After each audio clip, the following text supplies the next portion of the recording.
In this episode of Smart Humans, we talk with co-founder and CEO of Equity Multiple, Charles Clinton. He talks to us about his knowledge about real estate and where the economy is headed.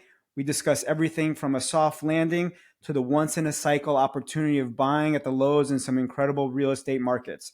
He mentions to us where he is bullish and where he is bearish, as well as what subsectors of real estate he likes. For example, he's bullish on residential and industrial. Welcome to Smart Humans with Slava Rubin, presented by Vincent. In this alt investing podcast, Slava talks to amazing minds about their investment journey and finds out what it takes to make it in the markets. And now, here's your host and smart human, Slava Rubin.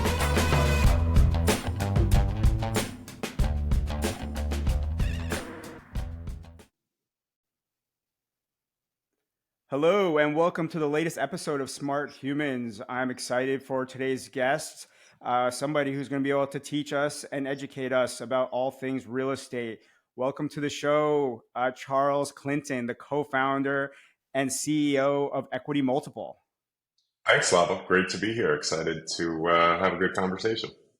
Excellent. Well, let's dive in. We always tend to ask folks for their background through a simple question, which is, how did you even get into alternative investments? Yeah, my entry point was, I guess, a little non-traditional. So I started out as a lawyer, not on the investment side. And in my somewhat arbitrary quest to decide what kind of lawyer I wanted to be, I ended up in the real estate group. I think that was honestly just a product of growing up in New York City around a lot of big buildings and having a little natural fascination with real estate. There wasn't too much grand career planning beyond that. And, I spent years working at Simpson, Thacher, which is a private equity focused real estate firm. So most of the work I did there was for Blackstone, KKR, Carlyle, really all the biggest real estate private equity folks. And then I didn't really come into the world of real estate investing until starting Equity Multiple in 2015. And was it just a natural segue from your legal work, or were you exploring doing other types of startups? Yeah, I would say not a natural segue, definitely a little bit of a jump, but for me, I was starting to get interested in real estate as an investment option while I was still a lawyer, and spent some time on the weekends or late at night after work going into Brooklyn and looking at little 3 or 4 unit kind of multifamily properties to buy. And, honestly, I found it incredibly challenging, right, to kind of balance being a landlord or taking that on, especially in a place like New York, which is so competitive from a real estate perspective. And it just felt like there had to be a better way, right? Like I wanted to be invested in real estate, but I didn't want to be a landlord. And as I started to look out into what was available in the market and, how to get into it, in a seat, like, look, I was working for Blackstone every day. I felt like I should have had good options to invest in real estate, but I was just surprised at the dearth of them. So I had friends within the real estate industry, of course, and one of them in particular worked on the buy side of real estate private equity. We joined together and, really saw a hole in the market and kind of led to the creation of Equity Multiple. And were you investing in real estate before Equity Multiple?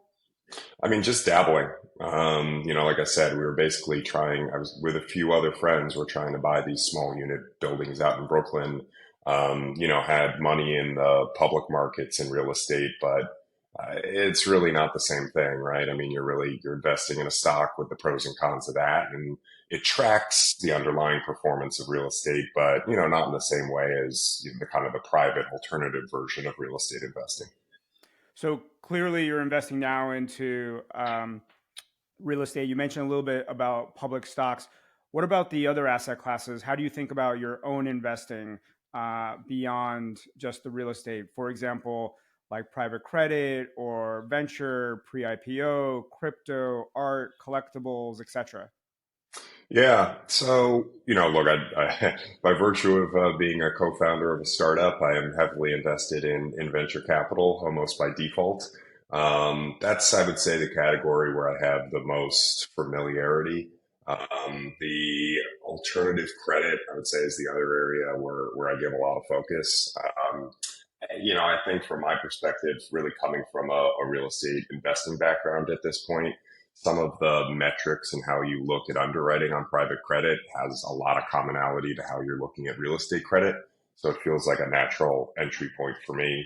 I'm also interested in litigation finance. I think similarly, like leaning into something where at least I know enough to be dangerous, right? Like I have a context around the things that can go right and things that can go wrong. I, for better and worse, have really stayed out of crypto. And I miss the good time and miss the bad time.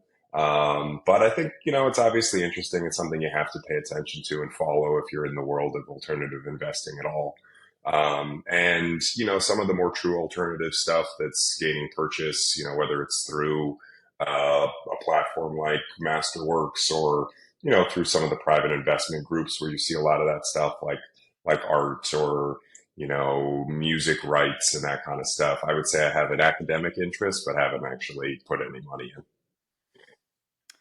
in. Um, that's great background. It seems like you're into the yield oriented stuff with the private credit and the real estate. How are you actually participating in the private credit or the litigation finance that you mentioned? That's super interesting. We don't hear that every day. Yeah, I mean, some of that stuff, there are platforms, online platforms where you can get access. But a lot of that stuff, I think, is still in the more old school world of kind of private investment clubs, and you hear about it from a friend. One of our investors, someone who invests with us at Equity Multiple, who's a professional investor and has become a friend. He basically he was all a public market guy, really made his money in the public markets in the 90s and the 2000s.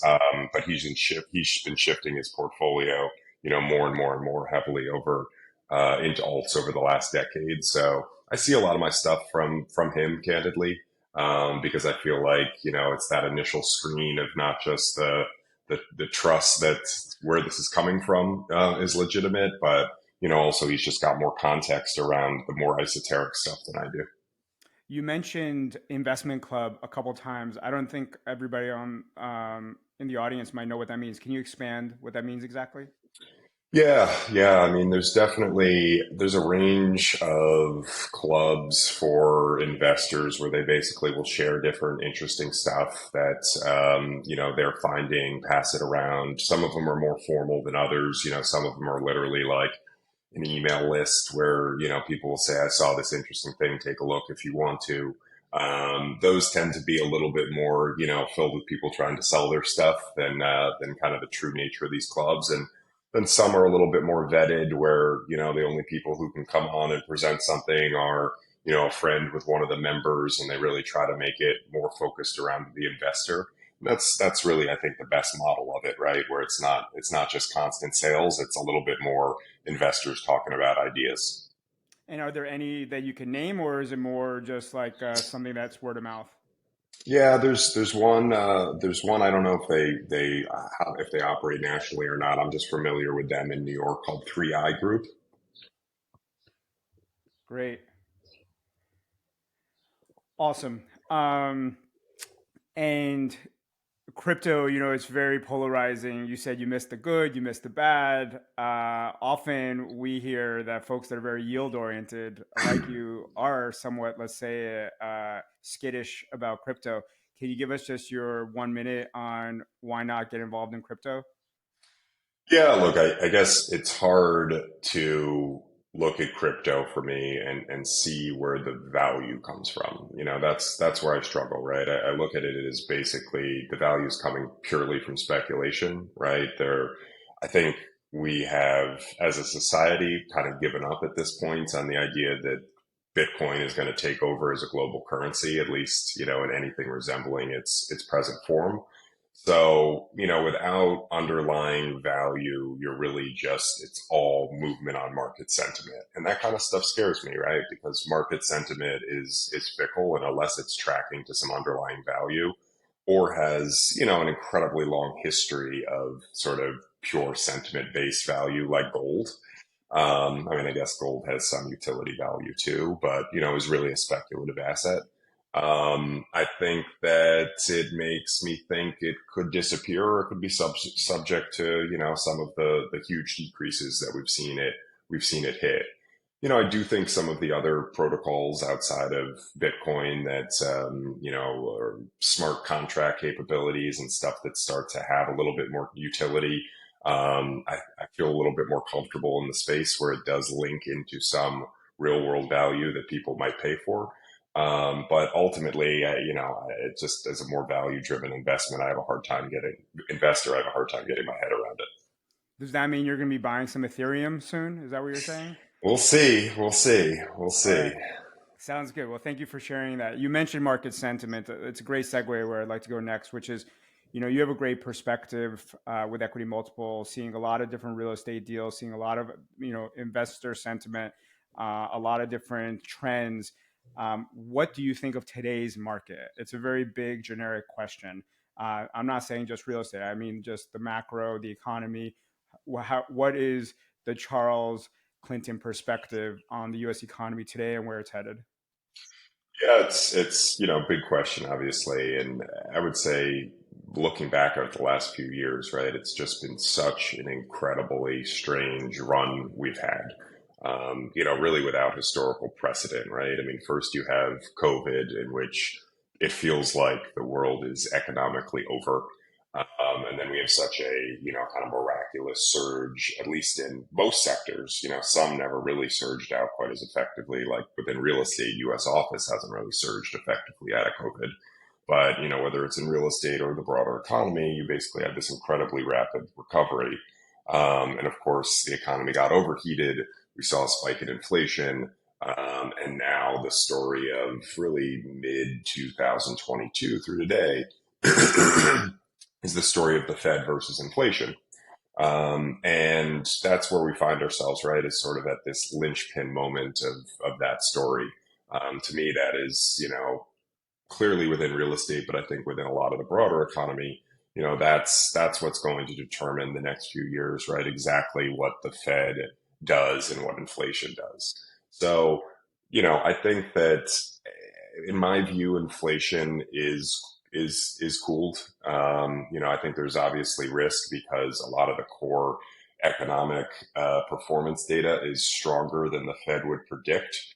Looking back at this when they started, it's this weird data set, right? Of you have inflation numbers coming down, not quite to target in the Fed's view. But I think if you look at some of the other underlying data sources that are maybe a little bit more modernized, there are indications that we're actually down at that 2% target or even below. But, by the same token, you also have incredibly low unemployment. Consumer spending has been surprisingly, durable, even if it's getting a little wobbly more recently.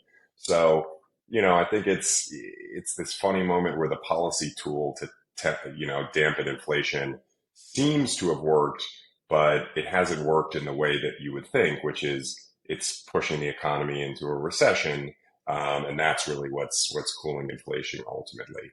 So, I'm optimistic for kind of soft landing outcomes like everybody else, but I do think that there's too much optimism in the market about rates going down. I think that the Fed has, of course, there's a lot of reasons why they would. It's really said that it's not going to reduce rates at the rate that the market feels like it is. And, the Powell is in one part economist and data scientist, and in the other part a psychologist, right? So, what the Fed says and what it thinks are not the same thing because it's trying to keep expectations down.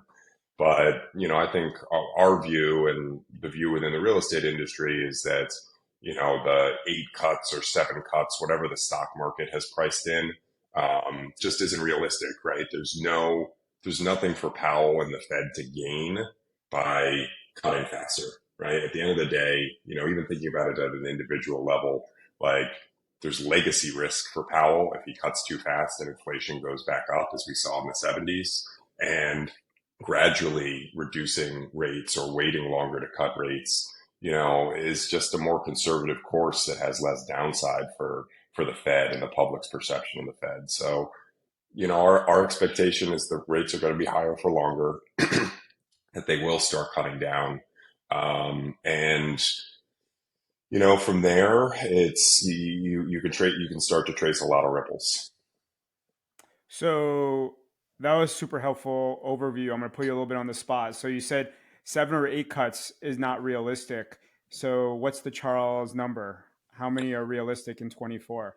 Yeah, look, I think we're going to get more on track with what the Fed has said publicly, right? I think you're going to be more in the range of 2 or 3 cuts this year. And, looking back at the historical, which is only somewhat useful because all of these situations are different. But, you generally, the history of rate cuts has basically been they come very gradually and then they come fast because something in the economy forces it to happen fast. So, you start to hit some kind of true recessionary events, and that's what leads to a more rapid drop. So, we'll see, but I would think that Powell's aligned to play this out slowly. We were hoping for a first cut in the first half of the year. The data that, at least that the Fed has released, is, indicates that they could wait, right? I mean, I think we might see one in the second quarter, but I also wouldn't be surprised if the first one was in the third. And you said you're optimistic about the soft landing. So does that mean we've hit bottom, or do you think we still have somewhere to go to see bottom? Well, look, I think that there's a lot of interdependencies there. I think that the fact that rates seem to at least have crested makes me very optimistic that we've seen bottom. And the fact that the underlying performance of the economy is still strong and even stronger than projected, kind of keeps coming out that way. Makes me think that we're going to be resilient enough to get through this. I think that, on the other hand, that's part of what pushes my view that rates are going to be held higher for longer, because I think the last thing that the Fed wants is for the economy to, quickly overheat because it gets enthusiastic about rate cuts. So as a CEO of a real estate platform, how do you navigate the decision making with the uncertainty around rates as to where they're headed? Yeah, I mean, look, I think that the much harder environment for us to navigate is the one that we're coming out of, where it was escalating and escalating really rapidly and not knowing where the top was, right? That is the hardest thing to do in real estate because interest rates determine everything, right? Ultimately, they indirectly drive cap rates, which drive valuations of properties. And of course, they impact, cash flow at existing properties, cash loans you're going to take on new properties, which impact the cash flow of those. So that was an incredibly hard environment to operate in. Stability, I mean, look, for any kind of business, right? Like some level of predictability, even if you don't know the exact, pace of things going down, you at least don't think it's going to be in the same period of volatility is easier. So, we slowed down our investment activity, right? I mean, I think that was the first thing that we did in response to just the unknowns of the conditions, right? When your forecasts of the future are more muddy, that's not the time to be, plowing forward in quite the same way. We also shifted from, more of an equity focus within real estate to more of a credit focus. So we launched a credit fund last year to really take advantage of rate escalation and rate volatility. So focusing on, bridge loans that, kind of originated at this point in the market at like 11 or 12%. And then you can lever those returns up into the mid-teens. because, ultimately you're lending on things even at those rates that a few years ago would have been, 8% loans or something like that. So, just trying to pivot to where we saw the near term opportunity was our kind of response on the escalation side. But now we're looking out at the future and starting to get, think about being greedy again, on equity and, going for that upside because, as rates kind of peak out here, and I think we're going to start to see more activity in the real estate market. Really transaction volume's been down 50%, an absolutely wild amount, within the whole world universe of commercial real estate. Some sectors, of course, more active than others. So, we think that there's not going to be this opportunity over the next, 12, 24 months to buy at more distressed or at least, mark to market kind of values within equity. And if you believe that rates are going to go down at whatever rate, there's going to be a chance to, sell at values that increase just because rates go down to refinance and enjoy better cash flow on stuff you're buying today with higher rates. So, we really look at the next 12, 24, 36 months as, the buy the bottom kind of opportunity for real estate. Nice. Buy the bottom in the next 36 months. Very interesting.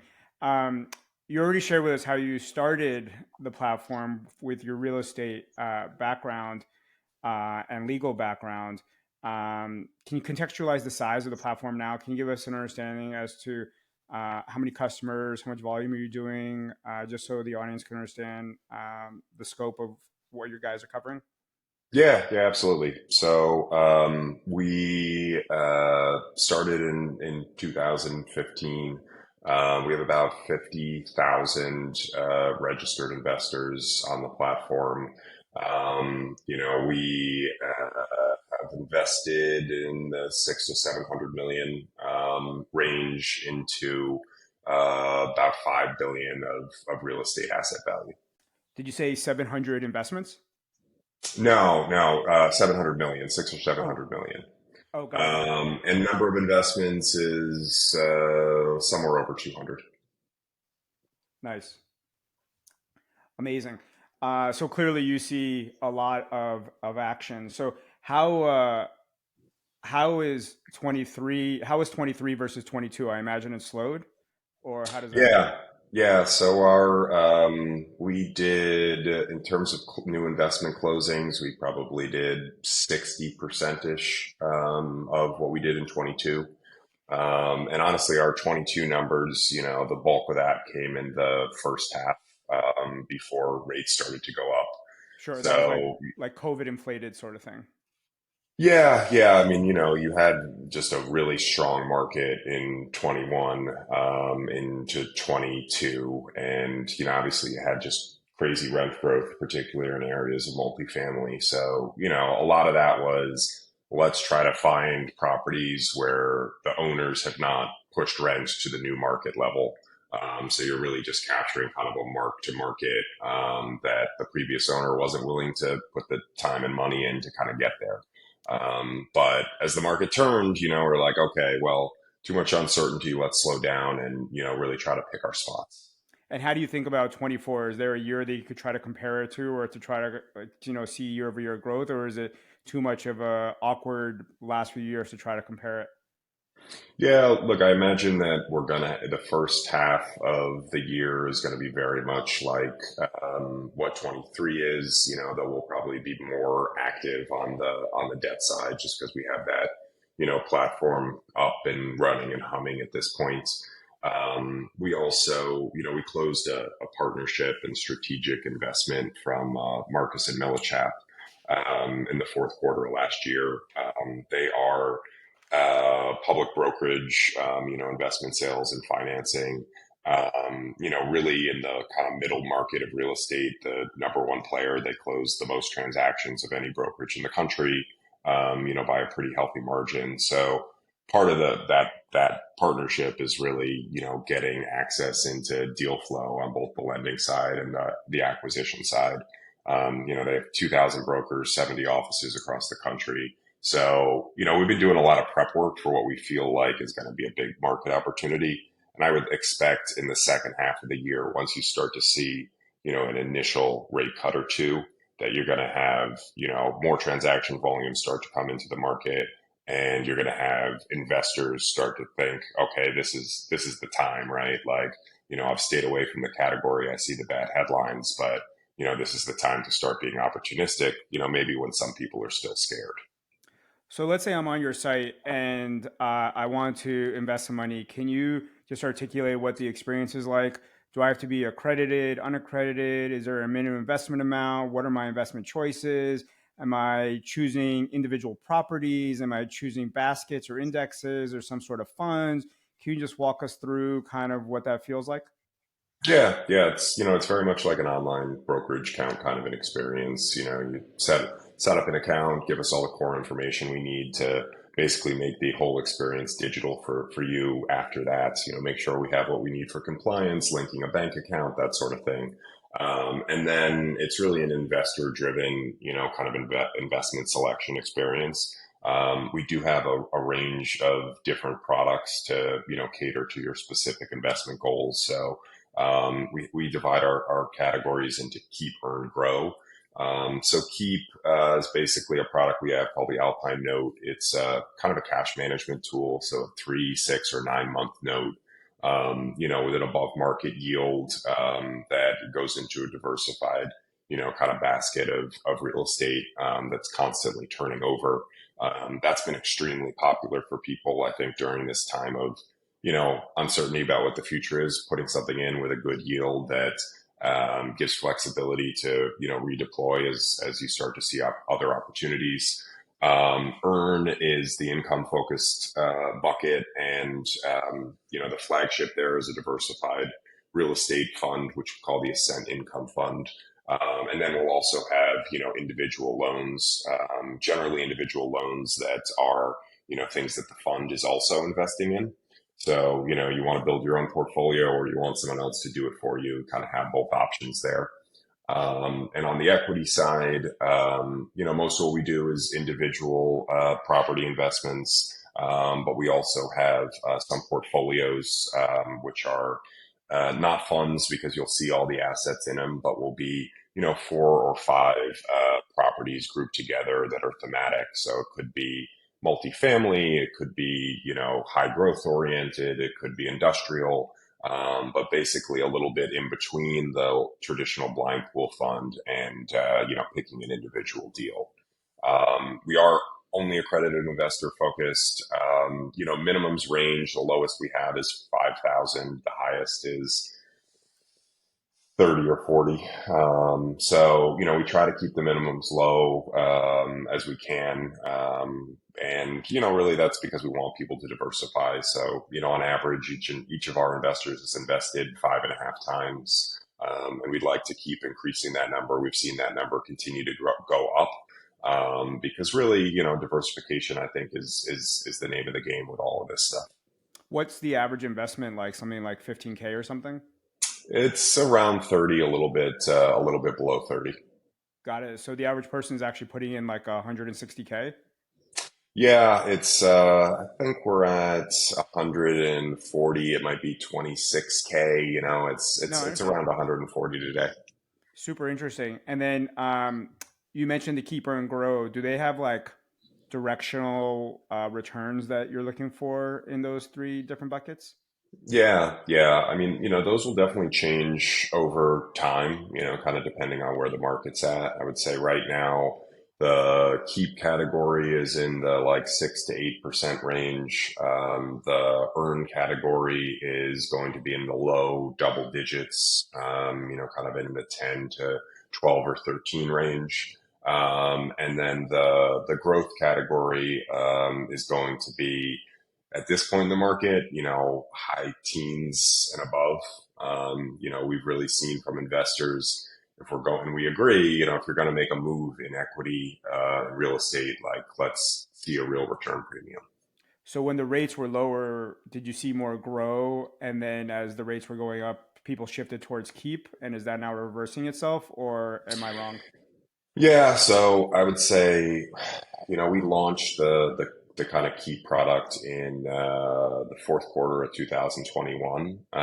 So don't have a lot of data from before, but we definitely saw incredible resilience in that, really that continues through to today. People are definitely still looking at that product as, a nice safe haven in a time of uncertainty. And we pulled back on the growth category and really have focused on that earn, because we think that, credit opportunities in real estate are really golden right now. But I think you're right. For on a go forward, I would expect, people to start to pull out of the conservative bucket, and be a little bit more risk on. And diving a little bit more specific to the asset classes in the space, you mentioned a few minutes ago that commercial real estate, has been down 50%, but some sectors vary there.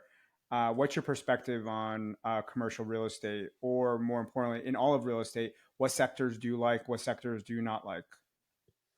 Yeah, no, I mean, so just on the down 50%, that's transaction volume, not valuations. Yeah. And I think the on the dip on valuations is an interesting case because the transaction volume has is low. You sort of have the word values hypothetically stand, but you don't have a lot of validating transactions to actually say values have moved as much as people think they have on paper. So, I think we're most focused on residential and industrial. We continue to like the kind of long-term macroeconomic outlooks for both of those. I think that, there's not necessarily a lot of immediate rent growth in the future for either of them because you've had a lot of rent growth run up during COVID. But the market dynamics there for, like a 3-year outlook, 5-year outlook are good in many, many, many metros. We're just undersupplied on housing. We continue to be, and now we're seeing a lag in new construction starts, which means that, we're not going to catch up, right? Some markets got overbuilt during the heat up of COVID, but, many continue to be systemically undersupplied. And, industrial, we just like the long-term trends there too, right? I mean, ultimately, with how we do commerce in the US, with the potential for, more onshoring, a really push from the federal government level to do that, with the importance of last mile industrial for e-commerce. We think that even with some near-term spend pullback from a company like Amazon, that the long-term trends are really good there. So, those are areas that we just continue to like, not as, this is going to pop tomorrow, but if you can get this at a discounted value to what it's, been going for over the last few years, it's a good thing to own. So if you like residential and industrial, on the flip side, what do you not like? Give me two more. Look, I mean, office is a terrifying one. I think that there will be a time when the amount of fear and pessimism around office starts to intersect with this is a good opportunity. But right now our view is that this is mostly trying to catch a falling knife. Especially as an equity owner, we look at it more seriously from a debt perspective because in many cases there's good cash flow you can lend against. You can do it at a high rate and a very low LTV. So that's, we're being a little bit more exploratory there. But I think until we have some idea of what the long-term outlook is on the use of office in core metros, outside of core metros, and it's really varying by city, right? I read last week that, New York is kind of now leading the nation in the back to office. Usage is back up to 75% of pre-pandemic levels, which I think nationally in major metros, it's like 55. So, is New York a harbinger of things to come for other metros, or is it an outlier because of the uniqueness of New York as a market? So, definitely that's one where we approach with trepidation, but I wouldn't be surprised if, the risk versus opportunity curve does invert at some point, over the course of this year. And, I think we're also a little, retail continues to be interesting. I think we're a little gun shy on some of the more esoteric stuff. I think that we have looked at data centers and car washes and some things that are driven by their own kind of economic variables that kind of exist outside of real estate, and those were just hitting pause on some of those because the picture is so murky in the broad economy. Trying to drill in on what the impact is going to be for a very niche sector, I think, is challenging unless it's one where we have more core expertise. You mentioned metros or cities a couple times without naming any. Can you name a few? So give me two or three cities that you like, that you're bullish on in terms of real estate in general. And then I'm going to ask the same on the negative. Yeah. We really like Texas. I think that Texas is just such a demographic powerhouse that it's hard not to like it long term. I mean, the flip side with Texas is, there's just not a lot of restrictions on building, so you got to be really cautious with just new supply. But the fact is that Dallas and Houston basically lead the country in growth. Pretty much every year. So we like those as long term. I think Austin, on the other hand, I think needs to catch up to itself a little bit. It's gotten so it's gotten so overbuilt. So many people have moved in. It's boomed so fast that I think it needs time to catch up.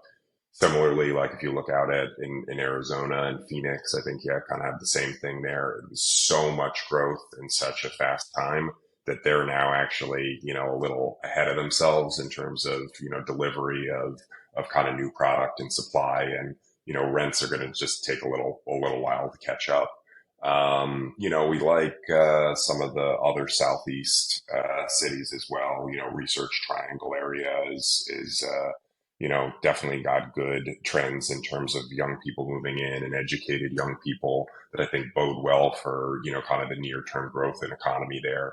I mean, Sorry, that's really the is that like a Raleigh, North yeah, Carolina? exactly. And it look, some of this varies, of course, by the property type. So we have a proprietary scoring mechanism. We basically link into a lot of the real estate data services, and then we'll pull in cap rate prognostications, demographic, population growth prognostications, major industry, headwinds, tailwinds, assign percentage allocations to those factors, and look at it on a property type by property type basis. So we're going to release some of that data this month, just to give a little bit more visibility, at least in multifamily and industrial, those kind of core areas we mentioned, where we're seeing good growth prospects in kind of that 3 to 5 year window.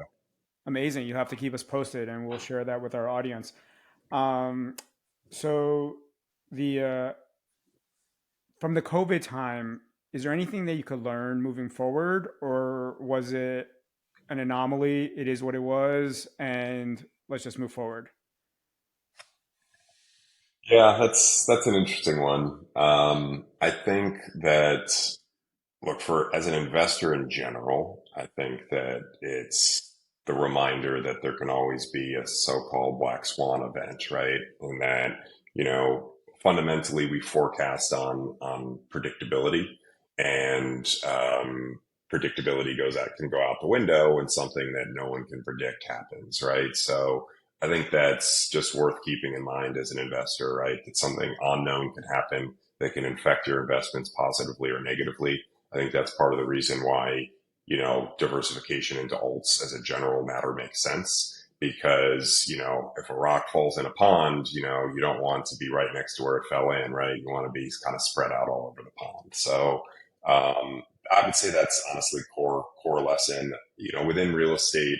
I think it is, probably it was a trend accelerator. I think that, what happened with office, the catalyst was COVID, But, if we remember back before, definitely there was already starting to be a push of technology into the office, making the need for the 5-day week start to come down.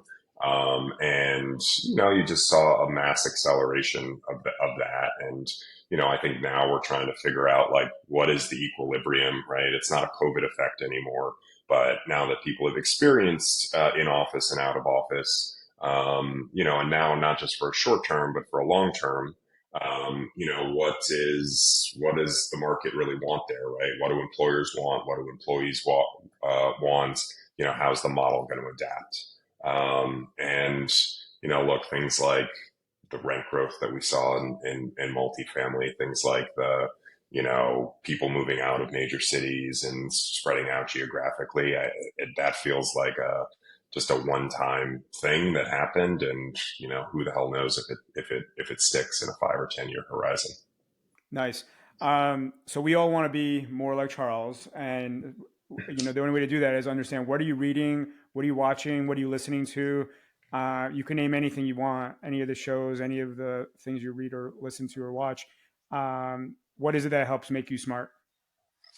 Yeah. So, look, I like to start with data. So, a lot of what I look at is published by the real estate data services. Their kind of reporting. I, of course, am reading, Wall Street Journal and New York Times and Financial Times, and then the real estate publications, whether it's Real Deal, Commercial Observer, BizNow, all that stuff to kind of stay day to day with what's in the headlines. But I do like to look at a Green Street or a Reese or a CoStar, because ultimately, the data can speak differently than the narrative around the data. I think that's really, important to try to get to what's actually happening. Similarly on like the inflation side, right? I always will check what you're reading in the publications or the publicly released inflation data against something like, there's a site, I think, trueflation.com, which is basically looking at, a more modernized inflation measure that uses more real-time data that is juxtaposed to kind of a long lag period of what Powell and the Fed look at. And, I would say don't watch too much, kind of TV news, that kind of stuff. That's kind of faded out for me.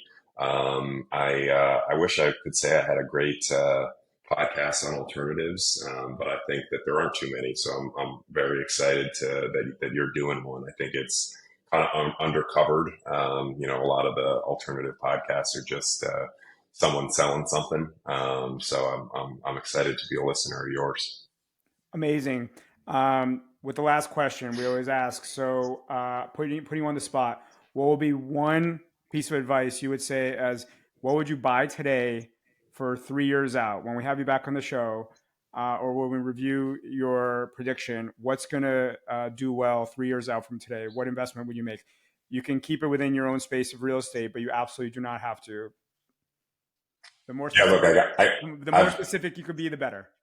I've got to say real estate. I think that the buying opportunity is just starting today. Things are kind of coming off on a one-off basis. But I think fast forwarding, if you're looking for what to buy in 2024, I think there's going to be tremendous buying opportunities that are really going to feel like once in a cycle, right? I mean, having values go backwards 15 or 20%, especially when you have positive, kind of tailwinds of rates can go down, which means valuations can climb in that kind of 3 to 5 year window. I think there could be opportunities for basically, hey, you don't do anything, and you can just be buying cheap and selling high in 3 to 5 years. Can you be more specific though? Can you tell me what type of real estate in which geo? Yeah, look, I think I like Texas multifamily. We like Texas industrial. We like Northern Jersey industrial. I think as I said, we'll kind of put out a full report so people can think. We don't look at one or two markets. We have 20 we like to monitor. But those kind of off the top of the head. And the other one I would say is venture capital.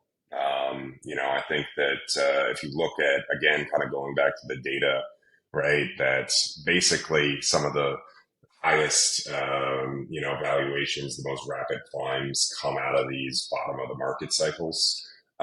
So I think you're going to see some amazing companies, formed over the next few years, and maybe they'll all be in AI, because it seems like that's the only thing anyone wants to invest in now. But traditionally, look, it's just like anything else, right? Like venture dollars are harder to come by, valuations are down. You don't see at the seed stage, you don't see the same crazy values that you did a few years ago. So I think there's a real opportunity to kind of be an investor within venture. But there I would say, like, if you're investing early stage, try not to be a deal picker. If you're investing later stage, that starts to make more sense. But spread it around if you're going seed stage or before. I love it. Sage advice. So thank you very much. We've covered a lot, from being a lawyer and working with Blackstone to starting EquityMultiple in 2015, telling us about your unique perspective as looking for yield, including litigation finance, telling the audience about investment clubs, which was super interesting. You are optimistic for a soft landing. You don't see the 7 or 8 cuts. You think it's going to be more like 2 or 3. And obviously, the interest rates drive everything in the real estate market. It's the transaction volume has been down 50%, but you think that there's a lot of opportunity in the next 24 to 36 months. You obviously have great perspective given the fact that you have 50,000 accredited investors that have been investing with you, often on average about 5.5 times. So $140,000 at a pop, when it's all said and done. You have a few different offerings, which is amazing. You are bullish on residential and industrial. You are bearish on office and retail. You're a fan of Texas, but Austin is maybe a little ahead of itself. You like the research triangle, and you're concerned about Phoenix. So this is a lot of great stuff. You gave us a lot of great names to look out for research, and you love data and mentioned a bunch of them. And I didn't expect to hear Northern Jersey as one of your picks for the future 3 years out, but we did hear it. And you also like VC. So thank you so much, Charles. That was a quick summary. We really love having you on the show. Have a great day. You too.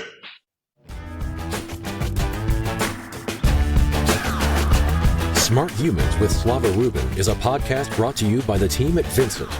Any data, text, or other content in this podcast is provided as general market information and not as investment advice. Past performance is not necessarily an indicator of future results. For more information on alternative investing, check out Vincent at www.withvincent.com.